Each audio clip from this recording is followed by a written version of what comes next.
I'm Oh, excited. man. I'm excited for the rest of the season. Have you been able to control yourself, or have you barreled through the rest of the season?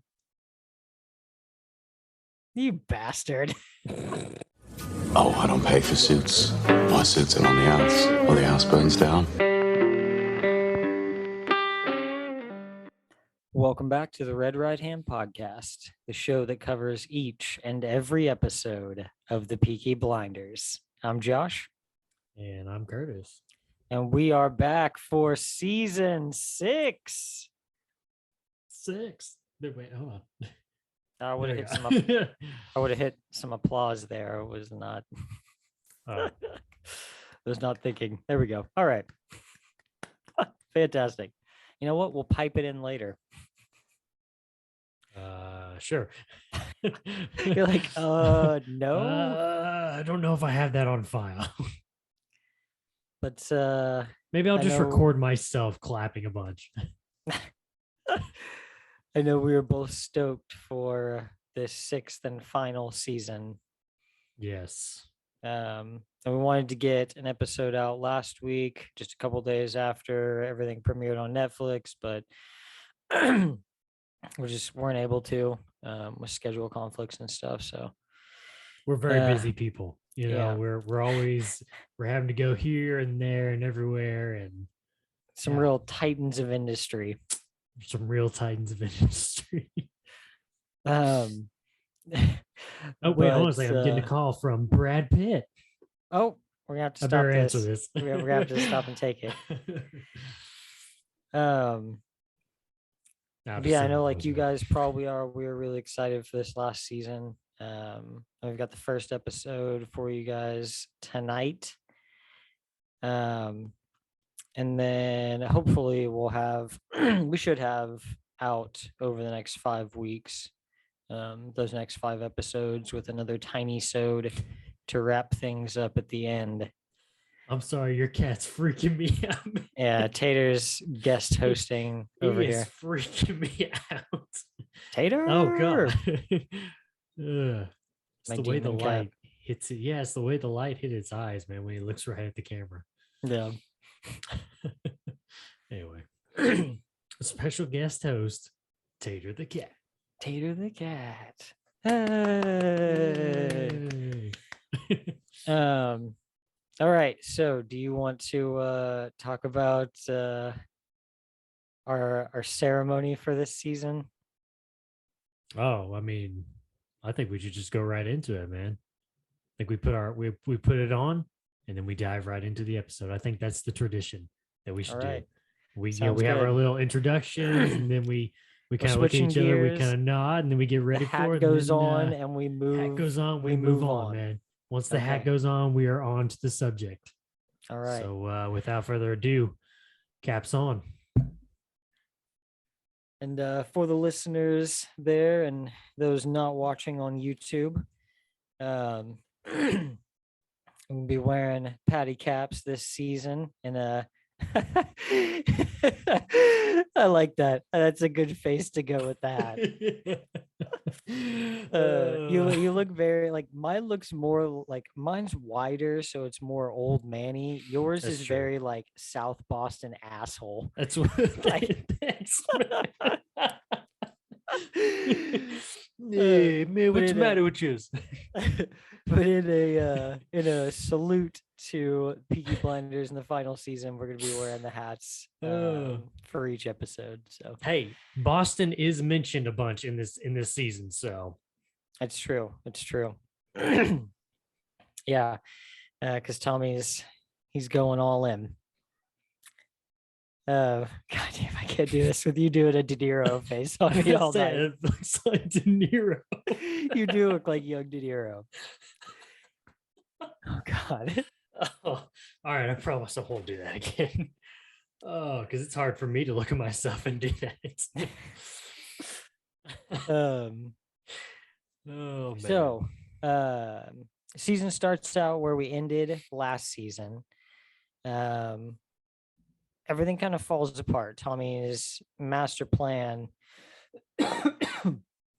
We talked about this at the end of our last season about how all the seasons before, Tommy's like grand plan in the end, to win one over on, the big bad for every season, has it's always worked out for him, Right. like it always goes off. There might be some minor hitches, but it always works out for him. The season usually ends with, hey, another win for the Shelbys. Am I right? Right. Yeah. And last season was the first one we saw end in complete disarray. Um, and so we kind of pick up where we left after that. The failed assassination attempt on Mosley. We see Aberamagold and I forget the Barney. name of, what's his name? Barney. Barney. That's right. That's right. We see Aberamagold and Barney both get killed. Barney was the sniper who was going to take the shot for Tommy. And then, so we know that's happened. Then Tommy's kind of losing it at the end there. He's trying to figure out who it could have been. How did he not see this coming? And Is then, Mosley the man I can't defeat? Yeah. He's really questioning a lot of stuff there. There's so much happening. It was like earlier in that episode, the one before, Michael made it super clear that they would be coming against them at some point. Right. And we'll talk about that more later in the episode. But so at the end of that episode, Tommy and Arthur get out of the car. Tommy says he has to walk. He has to clear his head. Walks out into the field. He sees Grace there, and what's the line she's been giving? It's so gentle, so easy, it's so easy, it's so soft. Okay. Such a small change. Yeah. Basically trying to get him to kill himself. Right. And kind of whatever way you look at that, if it's Tommy trying to convince himself to do it, or if it's, he is actually supposed to be seeing Grace's spirit and she's trying to get him to come be with her, whatever. Yeah. But the episode fades to black. We hear the click, and that's what we were left with at the end of the season. Episode picks up right in that moment, same click, and there's no bullets in Tommy's gun. He collapses. Lizzie comes out and tells him that Arthur took all the bullets out of his gun when they stopped somewhere on the way back from where everything was going down with Mosley. Well, and remember the big Arthur's big cue from what Lizzie said was when they stopped, Tommy got out and puked. Yep. And so that's when, at that time, that's when Arthur kind of noticed, okay, something's wrong here. And so that's when he took all those bullets out, which I like the line where Lizzie tells him, it's like, you're not even a soldier anymore because you didn't even check your gun, man. Yeah. You're slipping. Yeah. And here you are too. It's like you're just gonna kill yourself and not even worry about me or your kids or your whole family. It's like, come on, man. Yeah, she really gives him a tongue lashing there. Oh, what for? Yeah, but I mean, she's right on so many counts there. Right. I think you can definitely look at Tommy and say like, yeah, like so much has happened, and like he just wanted a way out. But it's also too like he was gonna leave, like Lizzie was saying, he was gonna leave her and the kids without saying a word. So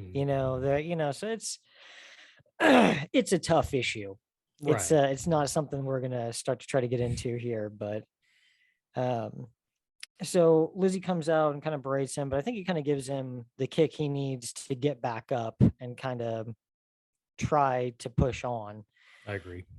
As he's walking back to the house, the phone starts ringing in his office and he goes to take it. And this is when we get our big reveal on who was responsible for everything going wrong at the end of season 5.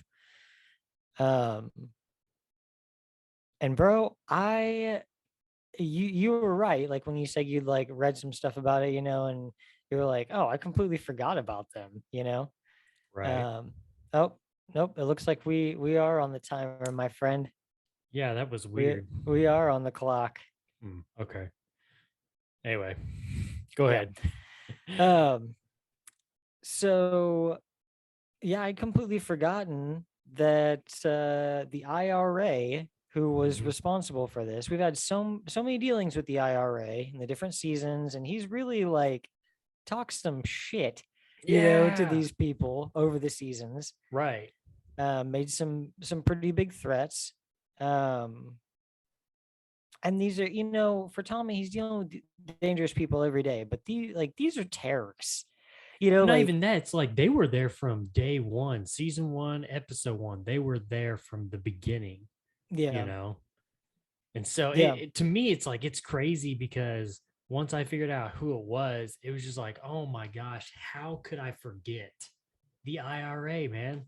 yeah. But yeah, you're And right. I mean, it's like you're dealing with a terrorist organization, a huge organization, not just some yeah, like small gang that's next door to you or whatever. I mean, this is big time. yeah. And even in the first episode of that season 5, that's when Michael gets picked up by them. Right. And they Yeah. make the call to Tommy. And Mhm. yeah, I can't believe I just like let that all slip by, Yeah, I was the same way too. And it's the same woman that Yeah, calls him in season 6, episode 1, that called him in season 5, episode 1. yeah, But see, with her, I mean, even with the whole IRA and in her in season 5, it was like it was that one episode, and then yeah, they brushed him aside, and that was it.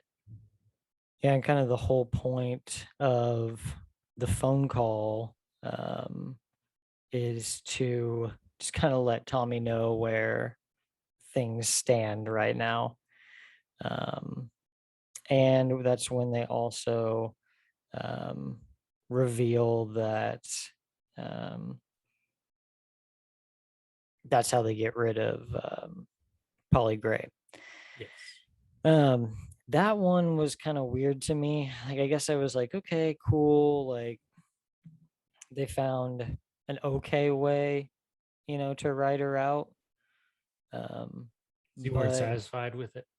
eh, I mean, I was, but I mean, I was okay with it, but I mean, yeah, I was just kind of like in the middle. Like, I wasn't like no, or right. like that. Well, here's the other thing too, is like they had gotten, I don't know how far. I mean, at least through, I would say probably 1 or 2 episodes maybe, before she ended up dying. So it's like they had to go back and rewrite a bunch of stuff to figure out, how she passes away or whatever, instead of, I guess, just trying to go down the route maybe that they were going down. And at the same time, maybe she hadn't really recorded or recorded any of her lines or anything. I don't Yeah, know. But from what I've heard, they had to rewrite a bunch of stuff. So I'm sure it was kind of like, hey, let's just go ahead and knock this out of the way now, and maybe try to use it as a big plot line later on for connection with Tommy and spiritually and everything. yeah. I mean, it does make sense in the way that she says it, like this entire time you've had a crutch to lean on, Right. and we got rid of her. We got rid of that. Right. I just, with it just feels weird because you saw Aberama die and you saw Barney die, Right. so Yeah. it just feels a little odd that it's also like, oh yeah, and we got your Aunt Polly too, like boom. Boom. So yeah, I know that sucks. That was a huge blow to everybody, um, characters in the show, but also to cast and crew and everybody. Um, and I know this episode was supposed to be kind of in memory of her. So, Do we want to do a moment of silence for do a brief cap off.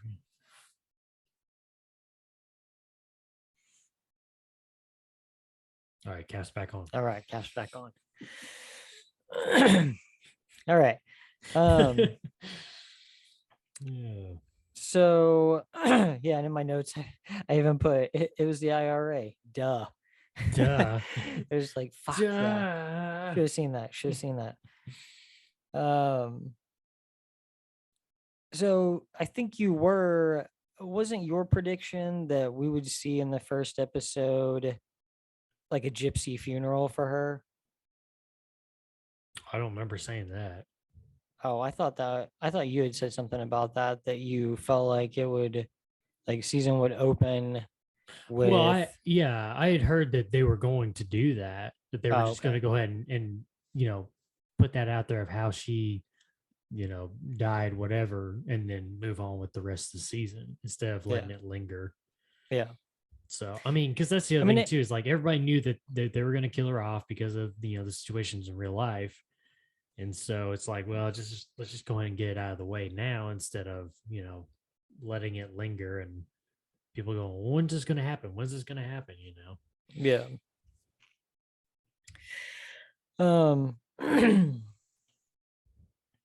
So yeah, gypsy funeral, and this is where Michael vows revenge against Tommy. And it just takes you back to the prediction that Polly made one of the last couple episodes of season 5, where she said there'll be a war between the two of you and one of you will die, and I can't tell which one it is, so yeah, now we're really seeing, before it was Michael kind of trying to push Tommy out, or get him to just, basically retire. Right.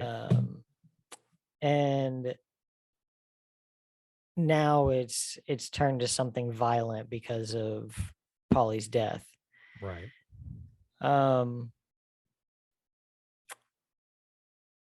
So from that point, we go 4 years into the future, right? 1933. Yes. Okay. Let's get in the time machine here. Yeah, we're really creeping up on World War One here. You mean World War II? World War II. In my head a minute ago, I was like World War One. We're getting further away World from War World II. War One. We're getting closer to World War II. When? What year does World War II start? Officially 1939. 39. Okay. Okay, so I mean, we're still a little ways off. We're still another 6 years. Because I don't think Adolf got into power until 1933, 32 or 33. You think we'll see any kind of flash forward like the last couple episodes? Oh, I don't know. Maybe not. Ooh, I'll never know. I mean, each season of the show has been pretty. Bless you. Excuse me. Has been pretty consistent, staying inside the time that they start. Like it's the show starts in 1921, and that's the entire season 1, right? Or 1919, right? Yeah, 1919. Yeah, 1919. So 4 years later, Newfoundland. Help your boy out here. Is this up towards Canada? Yeah, it's in Canada area.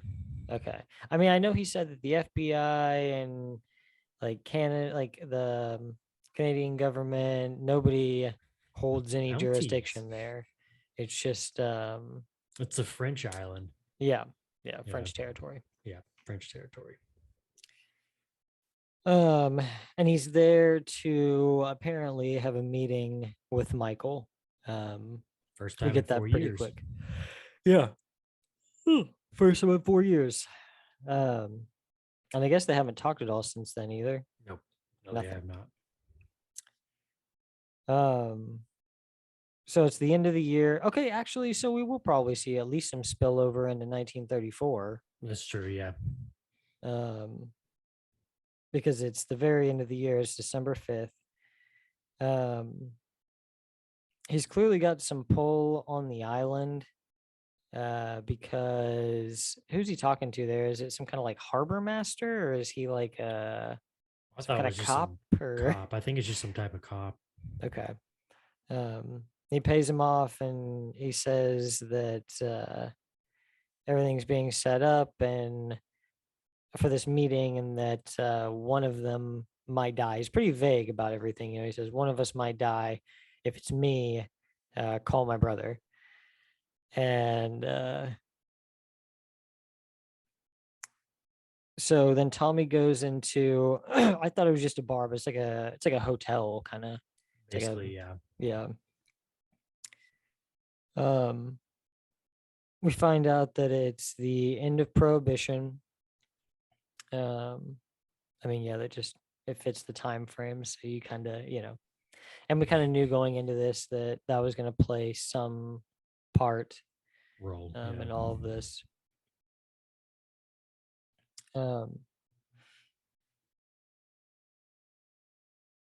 So I guess these guys, there's some guys in the bar who are kind of looking for trouble. Their deal was, go ahead. No, go ahead. I was gonna say their deal was that they were smugglers, right? Like they were rum runners, basically. They're bootleggers, basically. Okay. And they've made their living this whole time off of Prohibition. That was it. And so they're all pretty pissed because it's coming to an end, and they're basically being run out of business, and they're drinking their sorrows away, basically. Yeah. This is also where we find out that Tommy no longer drinks. What'd you think about that? I like it. He's a water man now. Yeah. I like it if it works for him, I mean, he was clearly having so many problems before, and I don't know that whiskey was like the root of any of it, I would probably say before, season 1, the root of a lot of those problems is probably like the opium. True. But yeah, I don't know. I mean, if that's what he thinks he needs to do to like rise to this level to be able to take on Boston and Michael, I trust his judgment to do that. Say whiskey is just loud noise, or else here it's just noise for loud engines. Is the fuel for the loud engines. There we go. Yeah.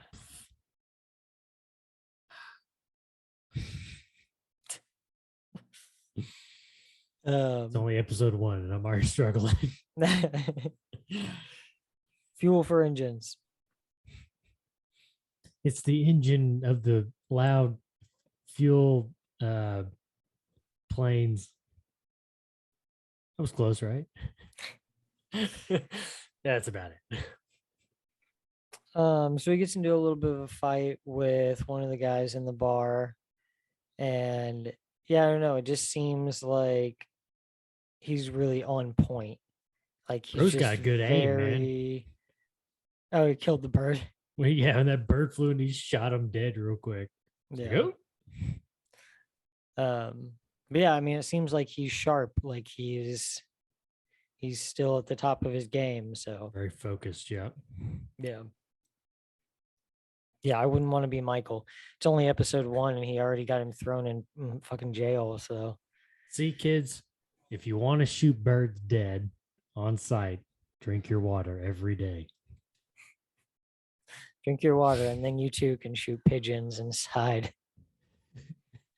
Inside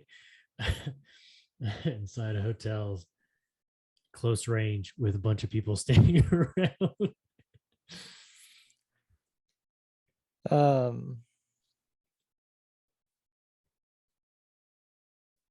The meeting. Yeah, we've got the meeting. So it's hard to figure out exactly what's going on just yet. Kind of what we know based on what they showed us, because I feel like there's a couple other things they're about to kind of unravel over the next couple episodes. Based on what they showed us so far, Tommy is interested in getting into the opium trade, and he's got a supply chain, and they're looking to move it into the States. He wants to basically ally with Michael and the South Boston Irish, and this guy, Uncle Jack, who's like kind of the head of everything. He's Gina's Creepy. uncle. Yeah. So he's kind of Michael's uncle by marriage or whatever. So that's I don't know if he's really an uncle though. I kind of wondered that, or if he's yeah, I don't that's know. just kind of a nickname. I don't know. But anyway, Yeah. by the way, the opium thing, that's, I don't know if you remember, but that's kind of a connection to the last season, because remember they got connected with the Chinese man Yes. and he had all that opium. So anyway, Yeah. But the only thing that made me wonder about that though, man, was he said that like he had established this trade line through his contacts in Belfast. Mhm. And that was the thing that I was like, wait a sec. Like, is the IRA involved in this part of it? Maybe, possibly. Yeah. I mean, she did say that we will be your crutch from now on. So I don't know what exactly that's going to mean for him. Right. But so that was one thing that kind of made me wonder. They're kind of all just pretending that Tommy is like lower than them. I mean, it's nothing he's not used to. You know, all these bigger criminal organizations think they're just gypsy scum, and they, they don't view him the same way. But Tommy says that he has, at least some form of admiration for Uncle Jack because they have kind of a similar situation. They're both guys who came from nothing, who are now big time. And both of them, you can't figure out much about their past other than stories because it's all been scrubbed from the records. But Tommy does seem to know quite a bit about Uncle Jack.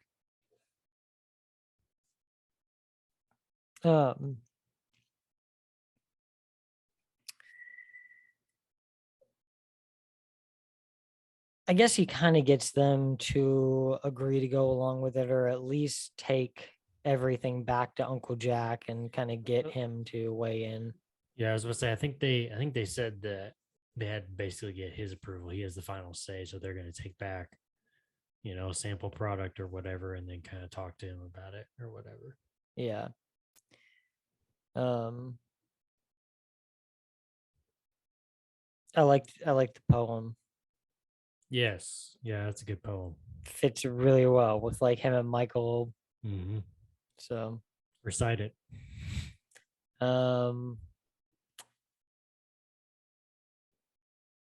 Is it I held my wrath, my wrath did grow. I told it, or no, I can't remember exactly how it goes. Let me read it to you. Yeah. I was angry with my friend. I told my wrath did end. I was angry with my foe. I told it not. My wrath did grow. Of course, there's more to it, that poem, but that's the part that you read. Yeah. Yeah, that's a really good. It's a really good poem, man.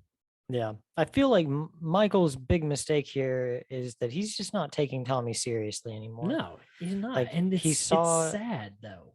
Yeah. Like he saw that happen 4 years ago, Right.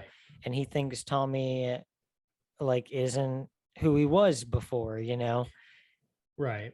But at the same time, he has sat there and he tells him at this meeting, it's like, it's been 4 years and you haven't taken care of the people that have done this to my mom. And so that's why he's even more angry, and it's building more hatred towards Tommy. But I think that hatred is clouding his judgment, as always, of Tommy and who he is. Because again, it's like, because they've talked about the whiskey stuff, and it gets brought up again where they almost kind of force him to drink it. And so it's like, dude, he's focused. Yeah. Tommy's on a different level, man. Yeah. I feel like that's going to be Michael's big mistake, is really underestimating him this season. I mean, I'm sure he regrets it by the end of the episode. Yeah.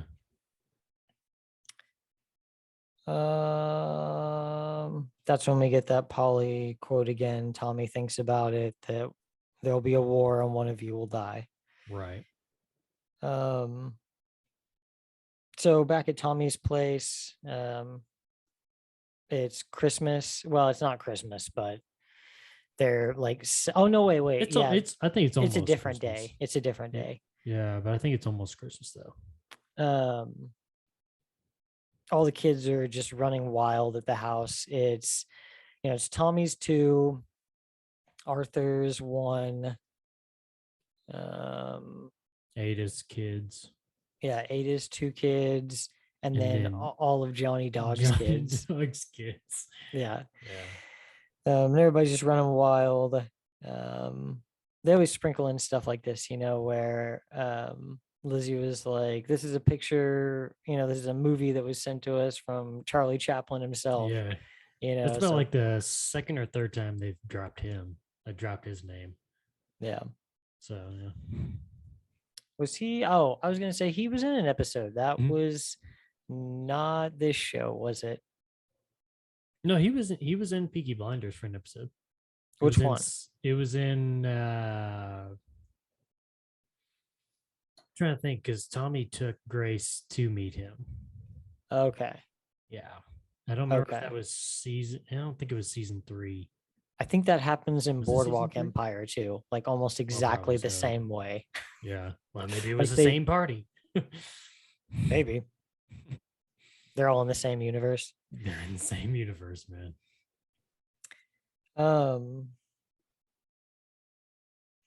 So yeah, and this is just one of several scenes that we get to kind of show you how chaotic things are at home.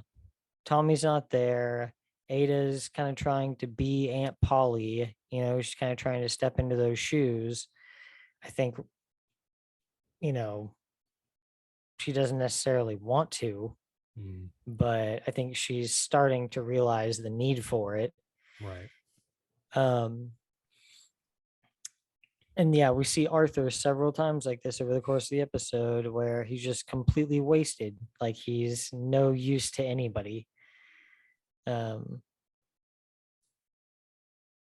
What happened to Linda?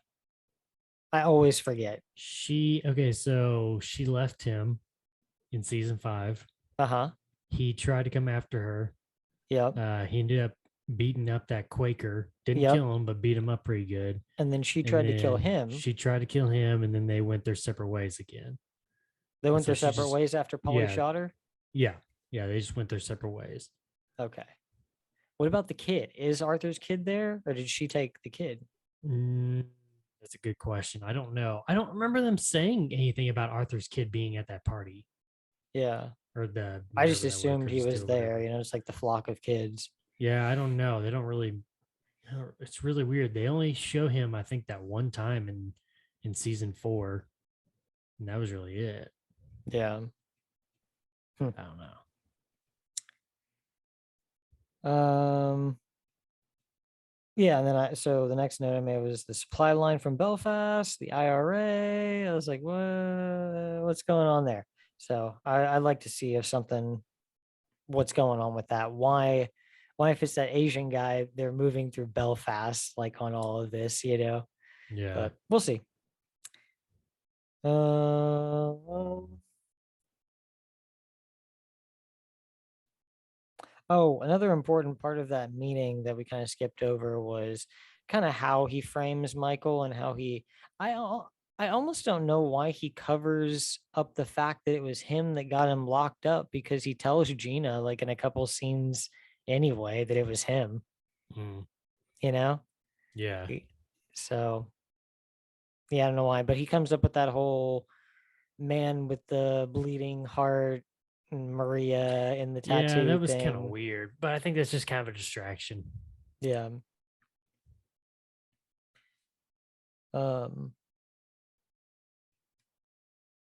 Yeah, Arthur's still the wasted. big reason.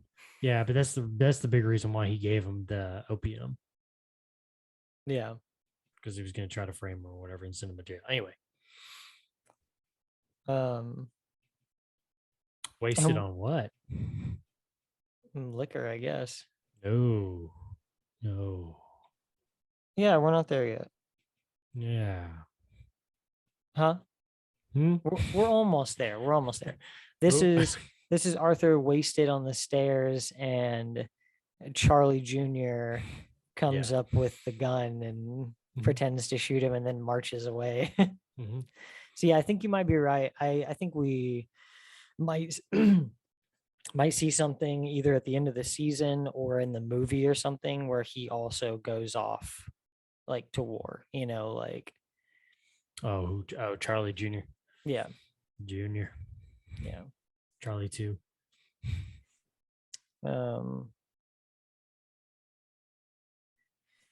Ada and Lizzie talk about Tommy just not being the same since Polly died.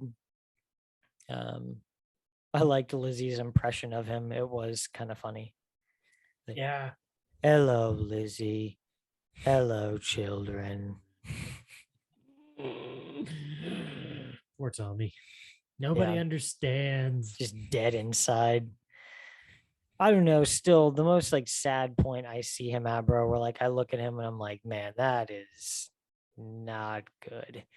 Is where he tries to take that holiday and those people are hunting and he just like jumps in the water. It's like, oh man.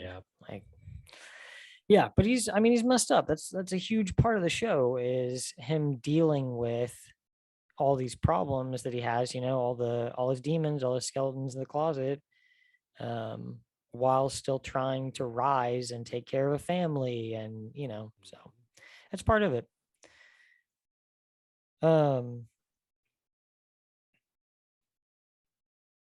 Tommy turns in Michael. We talked about that. He just makes a call to somebody in like probably Harbor Patrol or Customs or something like that. Harbor Patrol, gets Michael picked up.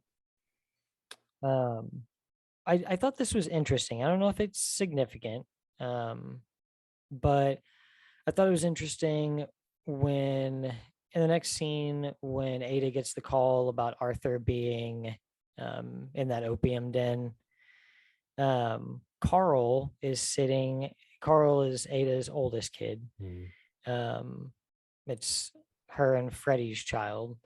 He is sitting there in Tommy's office looking at the portrait of Tommy. Yeah. Yeah, and I don't know, it's almost it feels like admiring, That's how I took it too.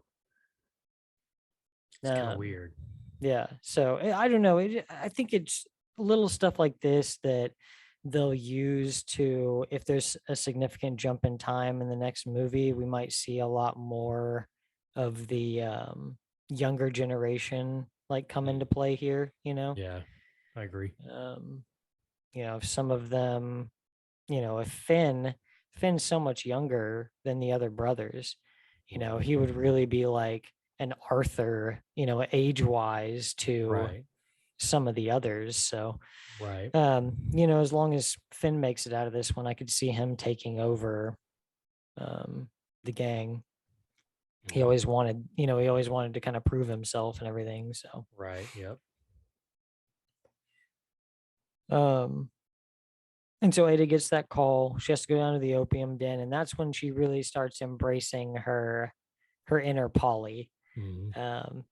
She writes in lipstick on his chest that his name is Arthur Shelby, and she tells the woman there, now you know who he is, and if anybody gives him opium, they're dead. So yeah, I am looking forward to see how Ada kind of jumps into that role as Polly for the rest of the season. Now, I don't think he was drunk earlier, dude. I think he was on opium earlier. At the house? Yeah. Maybe. That's how I took it, man. Maybe. I think that's his big vice. Yeah. Maybe. Either way, he was fucked up.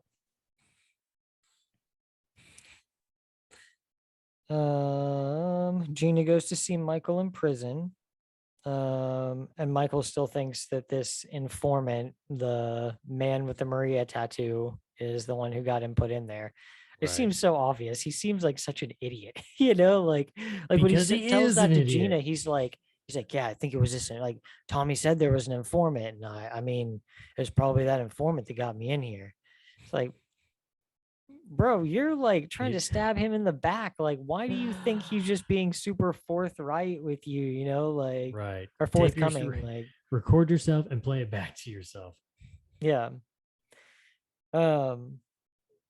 So they talk about everything, about like why Michael's wanting to do business with him, and it's basically so he can get his revenge.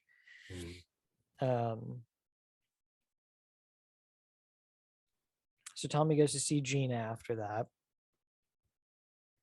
and that was unexpected. Like I was not expecting that. Like when she like answers the phone or whatever, and she's like, yeah, sure, why the hell not? And it's like obviously somebody like, you know, at the front of their place, like letting him in. Right, yeah. Yeah, I don't know, it's just very odd. But yeah, I don't know. What do you make of all that? Well, first off, I make off that we only got 10 minutes left. I don't know. It was pretty crazy. She needed to turn down the music. It was too loud. It was very loud. Very loud. Nobody likes jazz. It's a very golden room. What up with that? Yeah. Very strange architecture, being like a really like everything's in a circle, basically. Yeah. The money goes in a circle, you know, just keeps redistributing.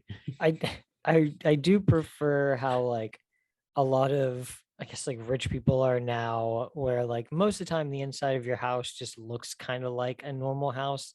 They're just like a million rooms, and they're bigger, and but I feel like especially during this time, everybody had to make their home look like the inside of some kind of like lounge or something. Right, yeah. Like I don't know, like the inside of their house looks like the Gold Club that Tommy had in London season 2 or whatever. Yeah. So yeah, I don't know. It's odd. I don't care for it. It doesn't look very comfortable. No, it does not. No, it does not. Feels like you're just entertaining 24/7. That's why I almost wonder if it was just like a hotel or something, especially with like the front door service calling them. Yeah, maybe, but that's home for them. Yeah, I don't know. Yeah, I don't know.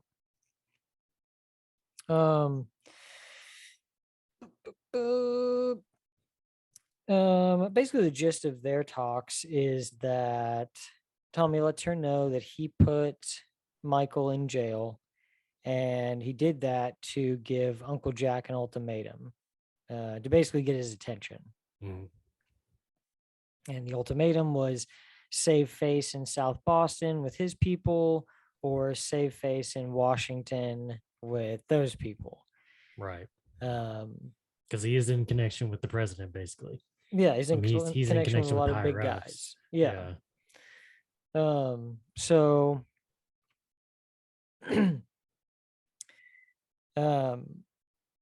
Gina just kind of tries to, I don't even know if this is like true. You know, it kind of feels like the information that she's passing on to Tommy feels like just her opinion about the matter, you know? Like she's like, oh, he's never going to work with you. He already said no, and blah, blah, blah, you know, but I feel like she's just kind of talking. But Tommy lets her know that if they don't do opium trade with him, then he's going to start selling to the East Boston Jews, which just so happens to be the Solomon's family, which is going to be Alfie's relatives over here in America. Right. So I think we can expect them to be just as crazy as Alfie. Yeah, I agree with that. Just as Jewish as Alfie. Just as Jewish. So yeah, that's his big threat, that I'm basically willing, like I've already got allies over here if I need them, and they're willing to start a war. So bring it on, basically. If you guys don't want to make this deal, like we'll do this. Right. Which I love. I love when Tommy's got all the answers, you know. When he's thought of everything.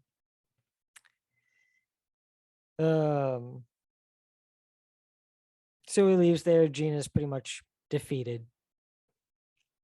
Good. So Tommy calls home. They're talking about the visit. Lizzie and the kids were supposed to come out, take a ship out for Christmas Day. Down there, probably somewhere around Boston.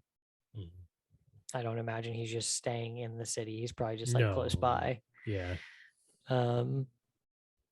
But Ruby, his daughter, has been sick. She's having fever dreams, and she's speaking Raka, which is their gypsy language, when she's having these fever dreams. And I don't remember what things were said, and I don't even know if they, I mean, are they, it's going to sound shitty. Are they real words? Are they real words? Yeah. Yeah, I believe they are. Did you look up what they were? Like Obang and... It's Tiknamora, Obang, Obang.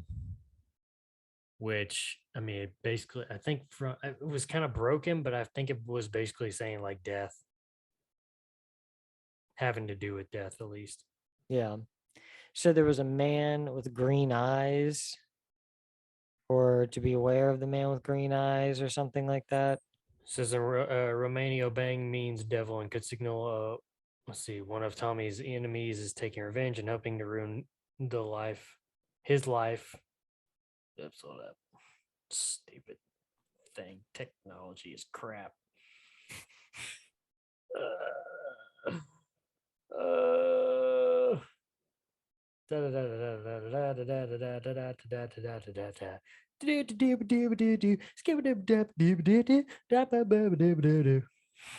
my God. Sorry, that's my intermission music. Okay, well, I think Seriously, basically anyway. it's just a bad omen. It's a bad omen, is what I'm trying to say. Yes. So they're not going to travel, but Tommy immediately starts freaking out and telling Lizzie all these things she needs to do. Because one of them was like, have Curly stay with her horse in the barn until the fever passes. Keep her away from the river. Yeah, they're gonna put a black Madonna around her neck. So yeah. So oh God, Tommy, it's gypsy stuff. Yes, it's gypsy stuff. Yeah, he got a little bent out of shape there. Yes, it is. Yes, it is. And in fact, I believe this is the first time in 6 seasons, I'm going to count 6 seasons since we're in season 6, that we've ever heard Tommy say, "I'm sorry." He freaks out when he says, "Yes, it's gypsy stuff," and then he's like, "I'm sorry, Lizzie." Yeah. I feel like we may have heard him say "I'm sorry" before, but maybe like in a sarcastic way. In a sarcastic way. I'm sorry. Oh, I'm sorry. I'm not.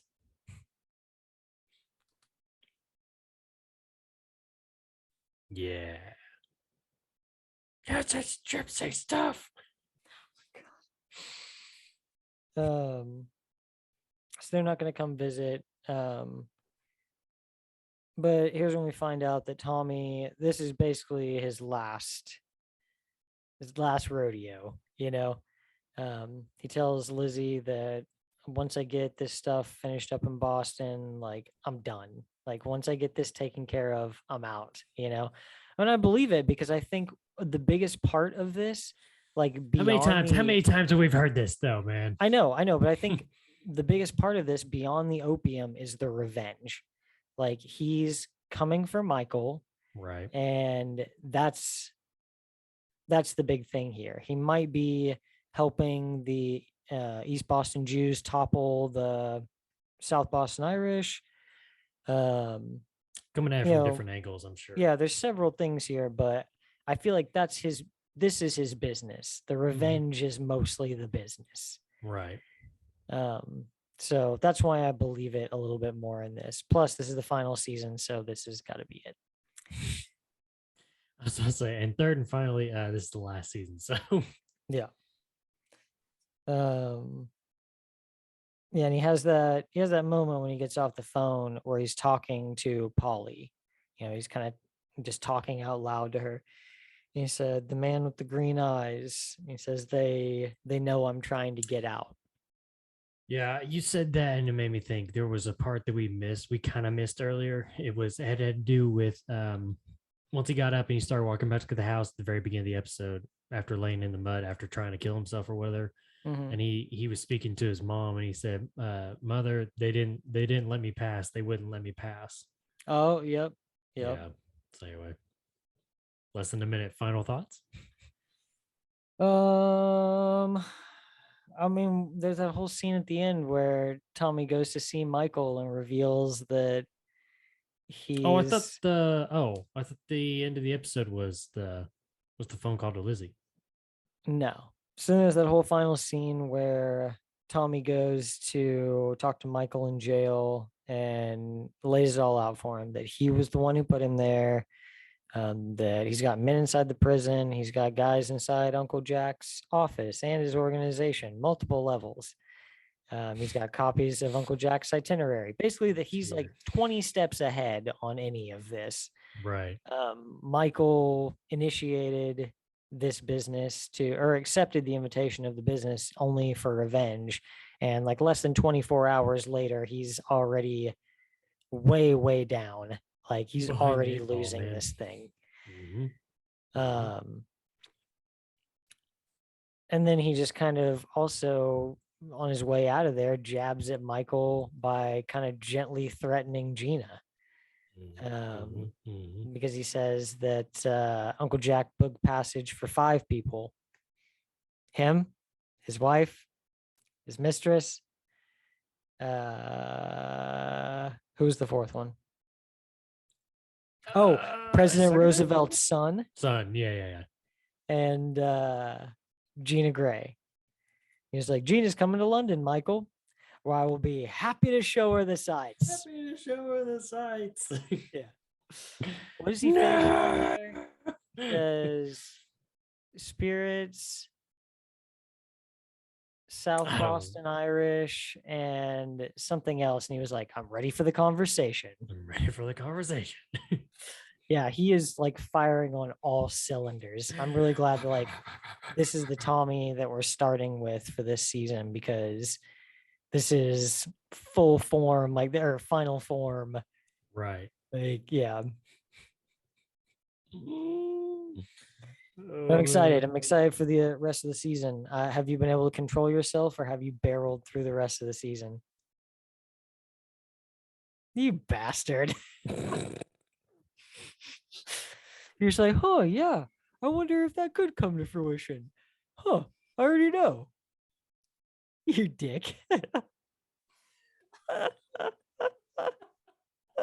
I couldn't help it. I'm a binger, okay? Oh my when God. I like a show, I find a show and I like it, I binge it, man. I've been waiting too long for this. All right. Well, I will it. be continuing to only watch one episode each week. That way I can still speculate on some things and see if they turn out to be true. And I will continue to indulge you. Yeah, I don't know. Maybe it will happen. I don't know what's gonna happen. Oh my God. Yeah, I don't know. Maybe Arthur will make it. I don't know. Maybe Finn will take over the company. I don't know, man. Maybe Tommy will ride off on a unicorn. I don't know, man. You never know. God. All right. Well, we'll be back next week with season 6, episode 2. Oh, did we have a name for this episode? I didn't see if there was one. Is it Black Tuesday? Whoa. No, it's not Black Tuesday, is it? I thought it was something Tuesday. No, Black Day.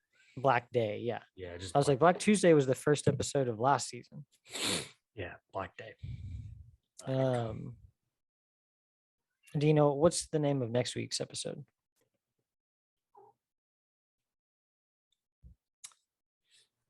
Loading. Sassy's trying to hop up here. Loading. Sassy. I'm crazy. Black shirt. Black shirt. Are they all titled Black something? No. Okay. Episode. Do you want to know the rest of the episodes? Nah, we're good. Okay. Do you want to know what happens? No, definitely not.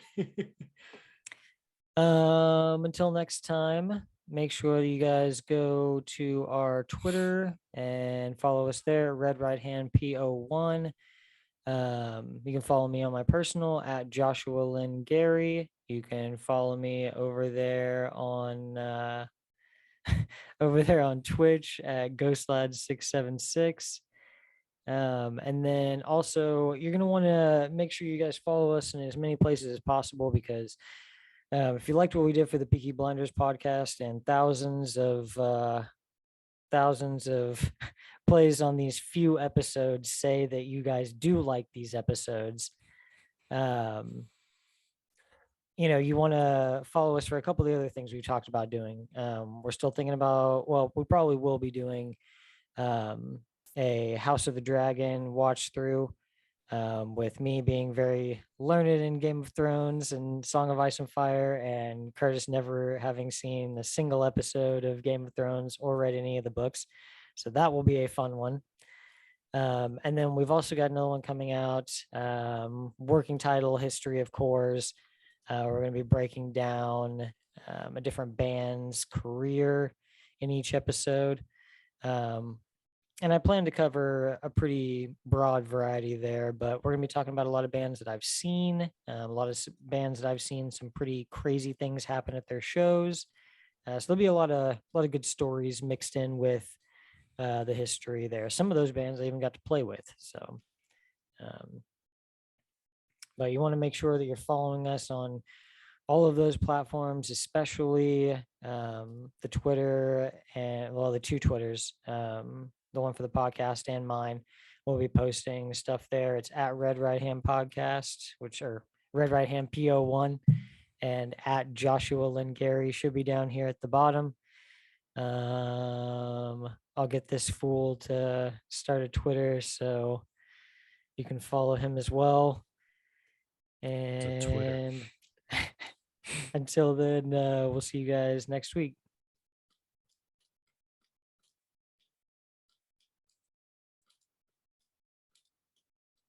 Bye. Bye. Jesus Christ. Hey, you're not a real gypsy anymore. Oh God. Do Charlie Jr. Charlie Jr. His Which son. one's Charlie Jr.? Oh. Dad, why you shoot the horses? Everyone says you're a bad man.